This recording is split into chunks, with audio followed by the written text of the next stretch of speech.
What is up, boys and girls? It's your pal right here, Black Avenger, aka the Black Azrael, Lee Sanders, coming at you with some breaking news for this Friday, July 11th, 2014. I do hope that your weekend is getting ready to kick off to a very good start.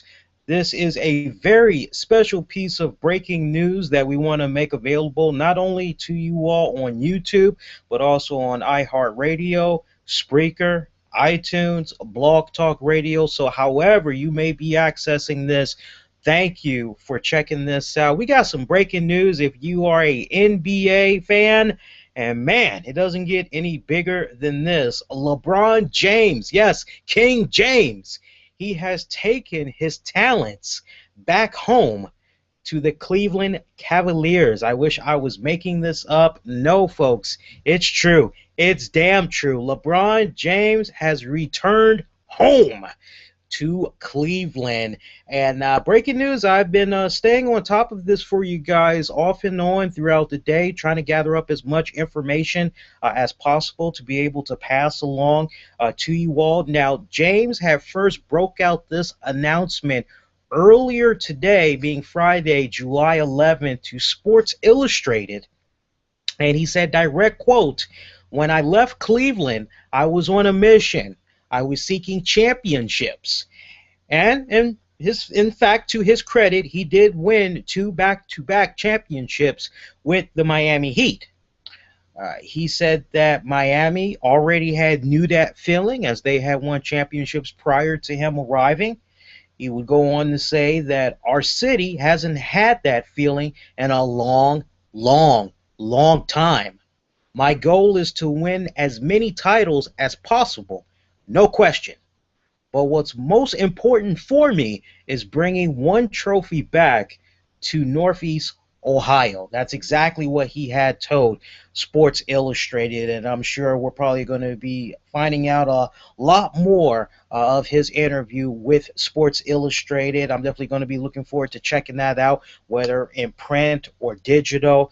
Now, we got to rewind it back a little bit, because those of you that are very familiar with our channel, you know how from time to time we like to dip into whatever's happening in sports, especially if it's something very big, very significant. And originally, I was not going to talk about this, but then, and of all people to remind me, my girlfriend actually reminded me, because she's a big basketball fan as much as I am, and she said, "Baby, don't you remember what you had said a couple of months ago once LeBron James and the Cleveland Cavaliers, once they had got their asses beat?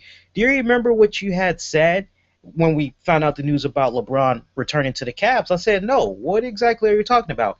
And she says to me, "Well, remember, you said that after LeBron had in the Miami Heat, after they got their butts whooped in Game 5 to the San Antonio Spurs, you said that you hope that LeBron James can take his ass whooping like a man, and that he doesn't go running to another team, that he actually does stick around and he stays with the Miami Heat." And I said, "Yeah, I did say that, didn't I?" And she goes, "Yes, you sure did."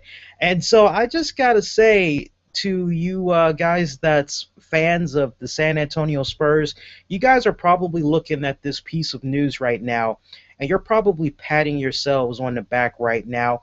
And honestly, you should, because to a certain extent, you guys can actually say, hey, we're the team. It was our city, it was our state that was responsible for sending LeBron James out of Miami and back to Cleveland. Technically, you guys can pat yourselves on the back, and honestly, I have no problem with that, because I have no allegiance to one particular NBA basketball team. I usually follow as many NBA teams as I possibly can. I have my personal favorites. For those curious, I definitely like following Miami Heat. I used to like following the Wizards only because of the close ties here to DC and all that, but you know, what can I say? But they seem to be coming along. I will admit that they're coming along. But Miami Heat, I mean, that's really it. Yeah, I kind of like watching a good Spurs game. I definitely like checking out the Bulls. I'm always going to be a Bulls fan no matter what, because I grew up in Chicago and all that. I've definitely done my best to try to stay tuned to whatever's happening with LeBron James, whatever teams he's playing for, and all that. And I mean, to really just appreciate the magnitude of this, of everything just coming full circle, you got to rewind it a little bit, and you got to go back to when LeBron James was first with the Cleveland Cavaliers. He was there from, what, guys, like 2003 to like 2010. And ultimately, what had led to him rolling out of Cleveland in the first place was the friction that he seemed to be having with Mike Brown. Things just really wasn't clicking between the two. And, it was just one of those things where I still remember 2010, LeBron James, the decision. There was like this big spectacle event that was being made out of his decision as far as what team was he going to be going with, who was he going to be signing with. Was he going to stick with Cleveland, or was he going to go take his talents elsewhere? And I just remember there was like this big ESPN, what was it, guys? It kind of felt like maybe it was a 60-minute or a 90-minute special of LeBron James just wearing the hell out of this, just stretching it all out. And finally, we hear that he was going to be taking his talents, and that's exactly what he said. And man, did he become the butt-end of many bad jokes from a lot of critics for that respected season. But he said he was going to take his talents to Miami. And that first year, I remember very vividly, almost like it was yesterday, paying attention to LeBron James' first year in Miami. And it just kind of seemed like everybody was just trying to get really familiar with one another, kind of get used to each other's style and all that, because you had a new element in LeBron James that was being thrown in there in such a way where everybody was circling around him. The structure of the team, the way they executed on the offense and the defense, it just changed dramatically with LeBron James arriving to Miami. And that first year, they did not get it done. But honestly, and separate yourself from, oh, well, I don't like that team because I like this team, I'm going to show my loyalty. Just don't even look at it like that for a second, guys. Look at it from just the standpoint of, okay, LeBron went to Miami. Just look at that first year for what it was worth. They had the right type of chemistry towards the end. Seemed like they needed a good off season and maybe one or two pieces to kind of work things out. And you definitely were left with the impression that, okay, you know what? Second year with LeBron in Miami, this could really be a serious threat for the NBA Finals. Hell, for the NBA championship.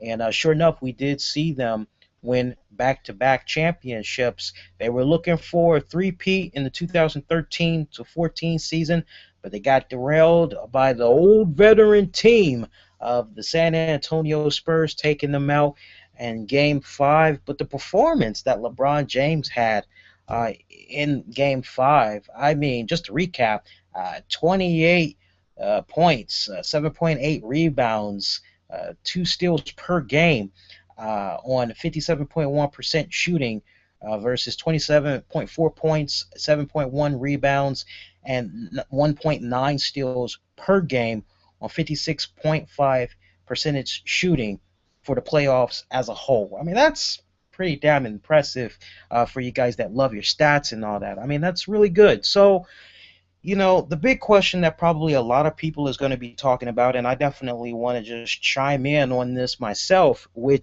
is LeBron James a hypocrite? Is he the biggest prima donna in the NBA? We could kind of say back when the decision had came about and he was making this whole big spectacle out of his decision, which had pissed off a lot of Cleveland fans. I still remember very vividly all over on SportsCenter how they were showing fans in various parts of Cleveland burning, I mean actually setting on fire LeBron James Cleveland jersey, burning down posters of him, all that. I mean, it was just ridiculous. It was almost like so bad you swore that maybe LeBron James had got busted for child pornography or something like that, and everybody was like, no to LeBron James. It was really brutally bad. But man, you just think about that and you just think about the fact that here he is, he's coming back. Is he a big prima donna? That's the question we need to ask ourselves. And honestly, I really am not getting that vibe. Now, on the one hand, I must admit that part of me has kind of lost just a little tad bit of respect for LeBron for making this decision that he didn't try to wing it out with Miami Heat. But at the same time, to his credit, he was down there playing for Miami for about 4 years. And you know what? To get two championships out of those 4 years, that's not really a bad thing. So we know how he had tested out the free agency. He got an early head start on it last month. A lot of people had thought that that was kind of weird that he had did that, and some analysts didn't look at it as a good sign. Some felt that maybe he was definitely going to be taking his ball and going elsewhere. He did meet with Miami.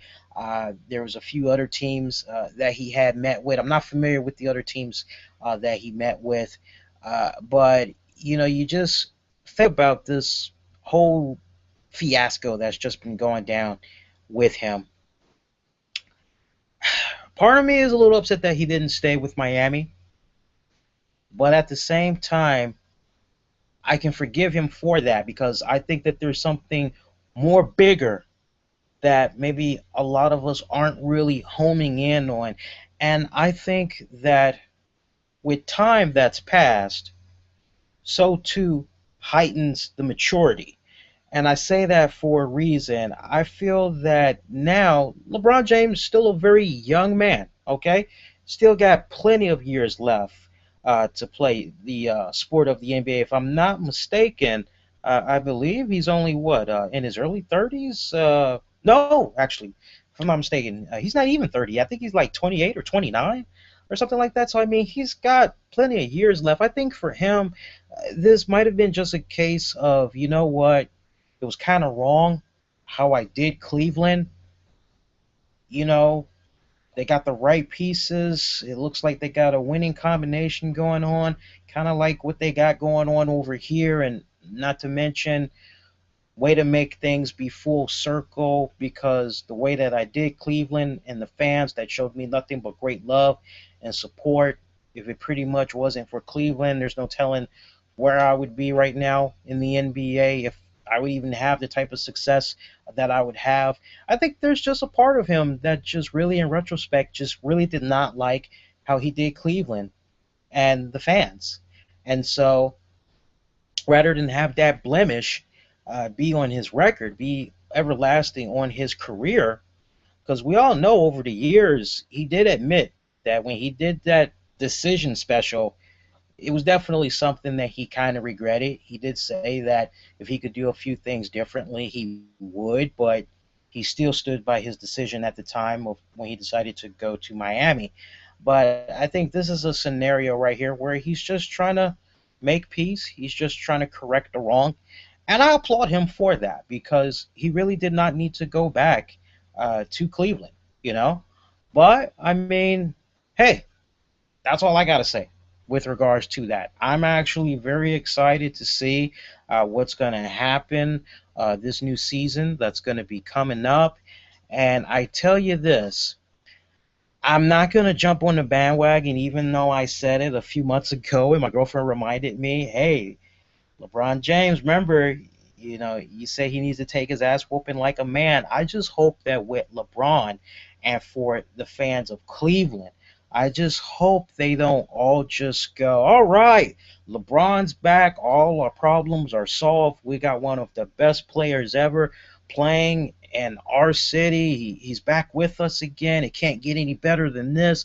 I just hope that everybody isn't just going to latch on to him and be like all is forgiven. I think LeBron has a very tough road ahead of him. He's going to have to do a lot, I think, to really win those fans that he hurt back and really make a true investment in Cleveland, to the point that, we could kind of make the argument that the Cavs, they're somewhat in a rebuilding process. Whether or not the Cavs can be a true threat in the NBA Finals, that remains to be seen right now. I mean, it's still early. We got a long ways to go before the 2014 to 15 season starts. Okay, so it's going to be very critical and very intriguing, I think, to see what type of moves the Cavs are going to be able to make. But there's a long road ahead, and I just hope that LeBron is really going to be prepared for that no matter what. I don't want to hear about LeBron James 2 years from now. He decides he's had enough. He's ready to go to another team, or 4 years from now. He can't keep making these types of moves. I mean, he's going to be 30 before this year is out. So hopefully, and you know how it is. Once you get around 34, 35, you kind of start to slow down a little bit, especially when you play at the type of level that a LeBron plays. Okay, so hopefully this is a move where LeBron is basically gonna, if he can help it, he's gonna just ride this team all the way out until he's done playing basketball, because him bouncing around teams, even though it really hasn't been that many, but still, it's getting a little bit old, man. We don't need to continue to see this go down. But that's just my thoughts with regards to that. What do you guys think about this? I definitely want to hear from you guys. So do me a huge favor, post those comments down below. And what we can do is actually follow up on what you all have to say on our Tuesday night radio edition of the RCWR show, which you'll be able to check out on blogtalkradio.com. And special shout out to those of you that love checking out our episodes on the downloads. This past Tuesday night's RCWR show, the only way you can hear it right now, you're actually going to have to go access it on Spreaker. Looks like there is a problem with the Blog Talk Radio servers, as usually that's how we release it to you guys to check out on the downloads. Their servers have been acting up the past couple of days. It's out of my hands. I have nothing to do with the problems that they're experiencing, but we do have an alternate link for you guys to check out this past Tuesday's episode. But yes, post those comments down below, and we'll definitely follow up on what y'all have to say on our next Tuesday night edition of the RCWR show, which you'll be able to catch Tuesday night, July 15th at 10 p.m. Eastern over on Blog Talk Radio. And in the meantime, man, if it's your first time checking us out, I'd love to have you subscribe to us so that you never miss out on all the great content we do for you here on a weekly basis. If you enjoyed our talk of LeBron James going back to Cleveland, definitely show the ultimate support. Give this piece a thumbs up. Leave the comments below. You can share this a number of ways by Google Plusing it, Facebooking it, retweeting it, as it's one of the many ways you can spread the good word about our content. All right, boys and girls, that is pretty much going to do it. I'm going ahead and I'm going to shut this bad boy down. Keep those comments coming. I'm very curious to see what you NBA fans have to say with regards to this move. Are you for it? Are you against it? What's your overall takeaway of LeBron James making this move? Do you look at him as some type of a hypocrite, or are you just totally fine with this move? I definitely want to know what you think about this. So comment one, comment all. Everybody is welcome to chime in on this. There's no such thing as a silly response, a dumb comment. I want to know what you think about this. So let's get the interaction started up now that I've said my piece. And we'll see what you guys have to say next week. All right, boys and girls, wish all y'all to be safe and be kind to one another. I'll see you next go round. Everybody, take care.